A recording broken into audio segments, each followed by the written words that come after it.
महात्मा बुद्ध अपने आश्रम में विहार कर रहे थे। तभी एक व्यक्ति बुद्ध के पास आया और बोला, हे बुद्ध, मैंने आपकी बहुत प्रशंसा सुनी है। मैंने सुना है आपको परम ज्ञान प्राप्त हुआ है। मैं भी परम ज्ञान को उपलब्ध होना चाहता हूं। मुझे उम्मीद है कि आप मुझे ज्ञान का मार्ग दिखाएंगे। बुद्ध ने मुस्कुराकर पूछा, तुम्हें मुझसे इतनी उम्मीद क्यों है? व्यक्ति बोला, हे बुद्ध, मैंने अपने जीवन का एक बहुत बड़ा हिस्सा इस संसार को समझने में निकाल दिया और तब मुझे समझ आया यहां सब लोग स्वार्थी हैं। बुद्ध ने मुस्कुराकर पूछा, तुम्हें मुझसे इतनी उम्मीद क्यों है? व्यक्ति बोला, हे बुद्ध, मैंने अपने जीवन का एक बहुत बड़ा हिस्सा इस संसार को समझने में निकाल दिया और तब मुझे समझ आया यहां सब लोग स्वार्थी हैं। किसी को किसी से कोई मतलब नहीं है। सभी सिर्फ अपने बारे में ही सोचते हैं। कोई किसी की मदद नहीं करना चाहता, ना कोई किसी को अपना समझता है। यहां सिर्फ अंधकार ही अंधकार है। यहां बहुत कम लोग हैं जो निस्वार्थ दूसरों की मदद करते हैं। उन्हीं में से एक आप हैं। आप भी सभी को निस्वार्थ ज्ञान देते हैं। इसी कारण मैं आपके पास आया हूं। भगवान बुद्ध ने कहा, तुम्हें अंधकार ही अंधकार क्यों दिख रहा है? व्यक्ति ने कहा, मैंने अपने जीवन में अंधकार ही देखा है। मुझे मेरे पिता से उम्मीद थी कि वो मेरा विवाह उस लड़की से करेंगे जिसे मैं पसंद करता हूं, लेकिन उन्होंने ऐसा नहीं किया, बल्कि मेरा विवाह किसी दूसरी लड़की से कर दिया। वो लड़की जो मेरी पत्नी बनकर आई है, मुझे उससे उम्मीद थी कि वो मेरे जीवन में खुशियां लेकर आएगी, मेरा ख्याल रखेगी और मेरे सभी कार्यों में मेरा साथ देगी। लेकिन ऐसा नहीं हुआ। मैं एक कवि हुआ करता था, लेकिन मेरी पत्नी को यह पसंद नहीं था। वो चाहती थी मैं कुछ और काम करूं और ज्यादा पैसे कमाऊं। वो इसके लिए मुझसे रोज झगड़ा करती। उसने मेरा जीना दुश्वार कर दिया। तब मैंने तय किया कि मैं घर छोड़ हमेशा के लिए चला जाऊंगा, सब कुछ त्याग करके। और मैंने ऐसा ही किया। मैंने घर त्याग किया। उसके बाद मैं अपने मित्र के पास गया। मुझे उम्मीद थी कि वो मेरी मदद जरूर करेगा, लेकिन उसने ऐसा नहीं किया। तब मैं समझ गया कि इस दुनिया में कोई किसी का नहीं है, सब अपने मतलब के लिए हैं। तब मैं साधुओं, महात्माओं, उनके पास चला गया। वहां मैंने उनसे ज्ञान की बातें सीखी, उनका आशीर्वाद भी लिया और तब मुझे समझ आया कि दुनिया एक माया से अधिक कुछ भी नहीं है। यहां हर व्यक्ति भ्रमित हो जाता है और इस माया में पड़ा रहता है। लेकिन मैं खुशनसीब था जो इस माया की दुनिया से बाहर निकल आया। अब मुझे पता है कि हम ईश्वर की भक्ति और ज्ञान के माध्यम से ही अपने परलोक को सुधार सकते हैं, जहां हमें ईश्वर की प्राप्ति होगी और हमें कोई भी कष्ट नहीं होगा। मुझे आपसे पूर्ण उम्मीद है कि आप मुझे ज्ञान के उस शिखर तक ले जाएंगे। बुद्ध मुस्कुराए और बोले, ठीक है, लेकिन उससे पहले तुम्हें मेरा एक काम करना होगा। क्या तुम करोगे? व्यक्ति ने कहा, अवश्य बुद्ध। बुद्ध ने कहा, ठीक है, मैं तुम्हें यह घड़ा देता हूं। उस पर मैंने अपने हाथों से कलाकृतियां बनाई हैं। तुम्हें उसकी रक्षा करनी है। मुझे उम्मीद है तुम उसे कभी टूटने नहीं दोगे। वो व्यक्ति बोला, बुद्ध बस इतनी सी बात? मैं इस घड़े की अपनी जान से भी ज्यादा रक्षा करूंगा।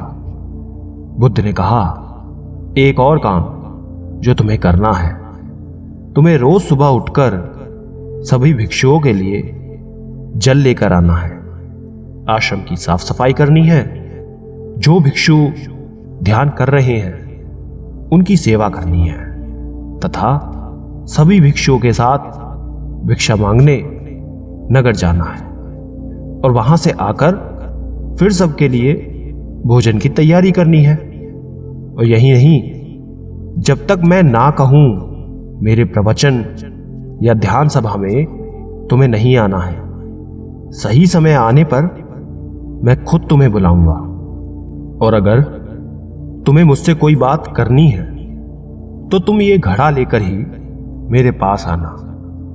वो व्यक्ति बोला, ठीक है बुद्ध। उसने वो सारे कार्य किए जो बुद्ध ने कहे थे। 1 महीना हो चुका था। अब तक बुद्ध ने उस व्यक्ति को नहीं बुलाया था। फिर वो खुद ही बुद्ध के पास चला गया, लेकिन बुद्ध ने उससे बात नहीं की। तब उसे याद आया कि बुद्ध ने कहा था कि अगर वो बुद्ध से बात करना चाहता है तो घड़ा लेकर ही आए। वो फिर घड़ा लेकर बुद्ध के सामने उपस्थित हो गया। बुद्ध ने पूछा, क्या तुम्हें मुझसे कुछ पूछना है? व्यक्ति ने कहा, बुद्ध 1 महीने हो गया, आपने जो भी कहा मैंने सब किया। चलो काम तो ठीक है, लेकिन आप मुझे सभा में कब बुलाएंगे? बुद्ध ने कहा, सही समय आने पर मैं तुम्हें खुद बुला लूंगा। ये सुन वो व्यक्ति वहां से चला गया और अपना काम करता रहा। ऐसे देखते हुए 1 महीना और बीत गया। 2 महीने हो चुके थे। वो उसी तरह अपना काम कर रहा था। उसने बुद्ध से जाकर फिर वही प्रश्न किया। बुद्ध ने फिर कहा, सही समय आने पर मैं तुम्हें खुद बुला लूंगा। ये देखते देखते 1 और महीना बीत गया। अब व्यक्ति का धैर्य जवाब दे रहा था। वो व्यक्ति बुद्ध के एक शिष्य आनंद के पास गया और बोला, हे आनंद, बुद्ध सही नहीं कर रहे हैं। मुझसे बाद में आए शिष्यों को बुद्ध ने अपनी सभा में शामिल कर लिया, लेकिन मुझे अभी तक नहीं किया। आनंद ने कहा, बुद्ध ने जो भी कहा है वो तुम्हारे लिए है, उसे किसी और से मत कहो। बुद्ध तुमसे प्रेम करते हैं। उन्होंने जो घड़ा तुम्हें दिया है वो उन्होंने खुद गढ़ा है। उन्होंने आज तक ये घड़ा किसी को नहीं दिया था, लेकिन तुम्हें दिया है। वो व्यक्ति ये सुनकर चुपचाप चला गया। उसे लगने लगा कि ये घड़ा देकर बुद्ध ने उसे अपना गुलाम बना लिया है। एक दिन उस व्यक्ति के धैर्य ने जवाब दे ही दिया और वो घड़ा लेकर बुद्ध के सामने खड़ा हो गया और बोला, आप मुझे मूर्ख बना रहे हैं। मैं जब से आया हूं तब से इंतजार कर रहा हूं कि आप मुझे सभा में बुलाएंगे, ज्ञान देंगे, लेकिन आपने ऐसा कुछ नहीं किया। जब भी मुझे आपसे बात करनी होती है, मुझे ये घड़ा लेकर आपके पास आना होता है। मुझे लगा था आप मुझे कुछ सिखाएंगे, लेकिन ऐसा नहीं हुआ। आप मेरी उम्मीदों पर खरा नहीं उतरे। ये सुन बुद्ध मुस्कुराए और बोले कि जल्द ही मैं तुम्हें ध्यान सभा में बुलाऊंगा।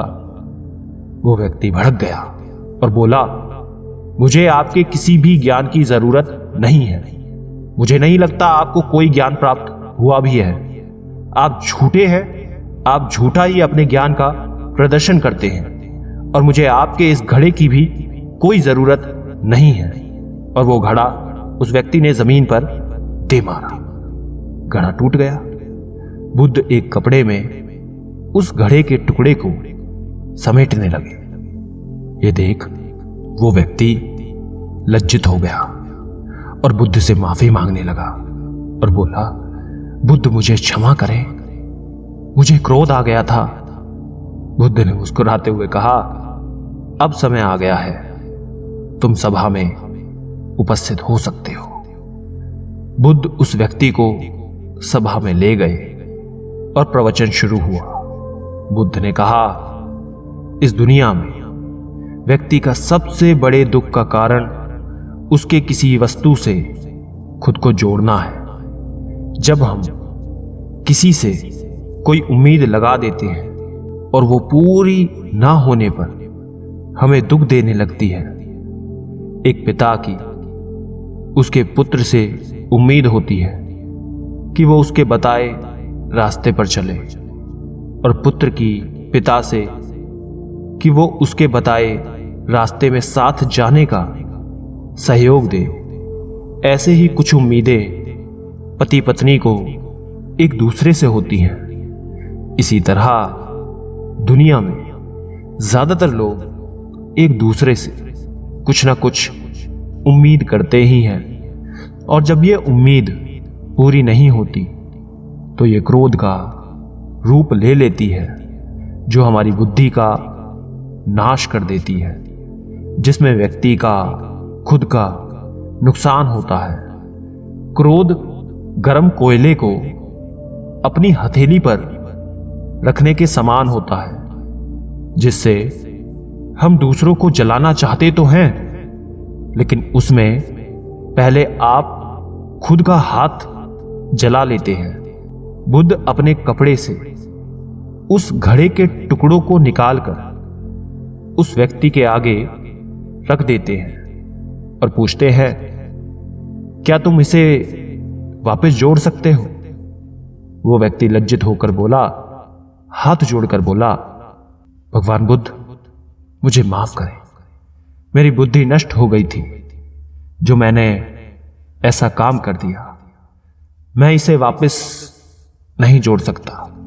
बुद्ध ने कहा, मैं यही आपको समझाना चाहता हूं। तुमने पूरी जिंदगी दूसरों से उम्मीद करी, जब वो पूरी नहीं हुई तब तुम क्रोध में आकर वहां से भाग गए, जिससे तुम्हारा ही नुकसान हुआ। वो व्यक्ति बोला, क्या हमें किसी से कोई उम्मीद नहीं करनी चाहिए?